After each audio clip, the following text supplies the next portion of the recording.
Ladies and gentlemen, welcome back to the analysis of YOLENO TV. I hope you're well from wherever you watch this channel. Now, William Ruto is set to travel to China on an invitation from Xi Jinping, who is the president of China. Kenya is a member of the Belt and Road Initiative, and as a result, we have the 600-kilometer railway from Mombasa through Nairobi to Naivasha. Now, Ruto is believed to be going there to renegotiate the loan deals. You know, there are pending loans which the government is paying Chinese, the infrastructural loans. So, based on that story, ladies and gentlemen, William Ruto has been warned by none other than Archbishop Kuva. Mkenya mwingi anauliza, je, hela zile anazozituletea zinafanya kazi iliyopangiwa na mtengo wa hela za Kenya, na kama zipo zinaenda wapi? Watu wanaulizana maswali haya. Now the Archbishop, Mombasa Catholic Archbishop, has told William Ruto not to embark on taking more loans. This is a warning from the Catholic again through the Archbishop.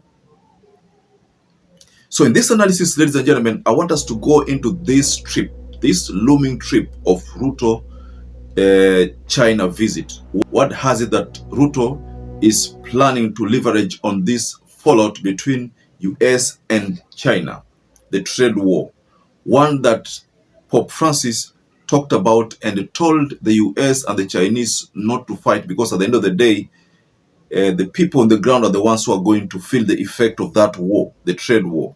So Ruto has been reminded that even though you want to go to China, don't, please make sure that this is not the issue of taking loans again, because Kenya has loans which have hit the debt ceiling, and again subjecting Kenya to another loan will be subjecting the future generation to be paying loans which cannot be accounted for, because right now there is debate about odious debt, loans which were taken and cannot be accounted for. So before we get into this video from Archbishop Kuva, kindly like this video, subscribe to this channel, and to our existing subscribers, I want to continue thanking you so much, because without you, this channel would have been where it is right now. So thank you so much. Now, if I may delve deep into this video, and I want to just give you some little bit about the video. The Archbishop is saying that Ruto is going to China. Fact that is already planned. I think it's going to be on the 21st April. The second point is the Archbishop is talking about taking loans, whereas the Kenya is already overburdened by more loans. And in his words, he talks about these being a burden to the Kenyan people. So in a nutshell, Ruto is being warned against these foreign trips which, according to the Archbishop, do not add value to the people's lives. So without wasting much of your time, ladies and gentlemen, I wanted to pay attention to this video from the Archbishop's sentiments. Mkenya mwingi anauliza, je, hela zile anazozituletea zinafanya kazi iliyopangiwa na mtengo wa hela za Kenya, na kama zipo zinaenda wapi? Watu wanaulizana maswali haya. Nafikiri Mkenya ana wasiwasi tu, kwa sababu deni letu na nchi nyinginezo nje ya Kenya, deni, what we call the national debt, inasemekana imepita kipimo. The challenge is, mzigo huu utamlemea nani baadaye? Mzigo huu utaleta anayechukua hatamu mwishoni atafanyani na hizi tuite mikopo ambayo imezidi kipimo. Now, right now, if you've been following geopolitics, what has it that US and China are involved in a trade war right now?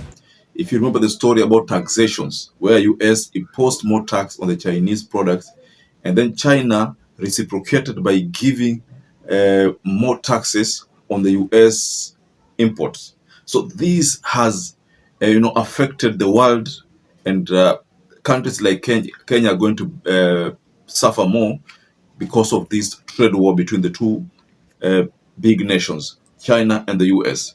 Now, going back to history, we remember Ruto was a US preferred candidate. If you can follow back, if you can go back to the story of a US state visit, Ruto's US state visit, where Biden hosted Ruto, and there were a lot of promises which were made there, including non-NATO status given to Kenya. Kenya was going to be protected because of that status. Now, that was then. But the person who is occupying the office right now is Trump. So Trump is the one who is occupying the office.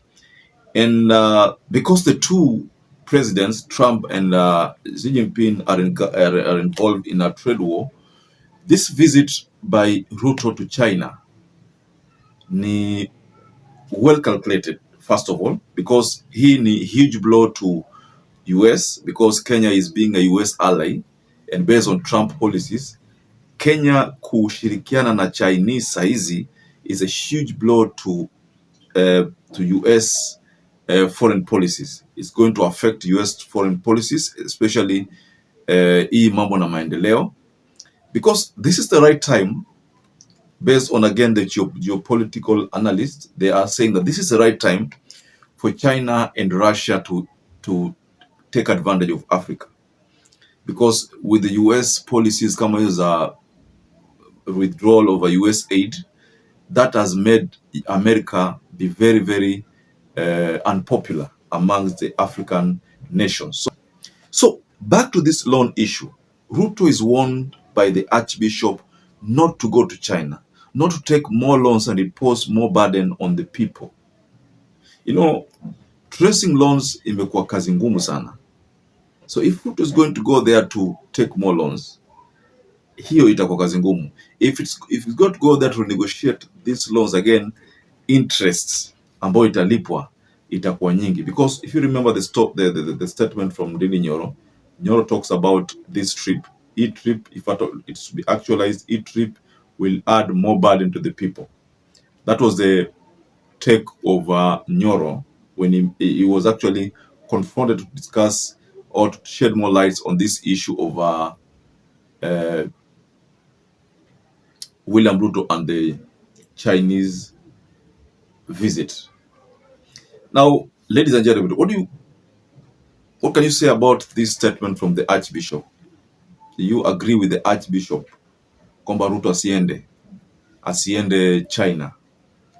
Honestly speaking, ever since Gen Z's, Ruto has minimized his foreign trips. Kitambo alikuwa kila wiki until he was given a name of a flying president, whereby there was a time people were already saying that we need to dispose the state house kwa sababu Ruto akai kwa state house, yeye anakaa kwa ndege. He was always traveling somewhere. So ever since the Gen Z's demonstrations and the like, Ruto realized that he was making a huge mistake.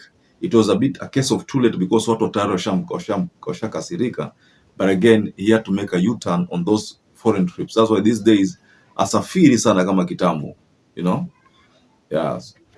So this US state visit, the Chinese state visit, it's just another visit ambayo Ruto according to yeye it add value kwa nchi, lakini many analysts think that it will not add any value. It will just impose more expenses on the people. So perhaps if you're watching this video and you've not subscribed, take 1 second and subscribe, like this video. Until we catch up again, stay safe and stay blessed.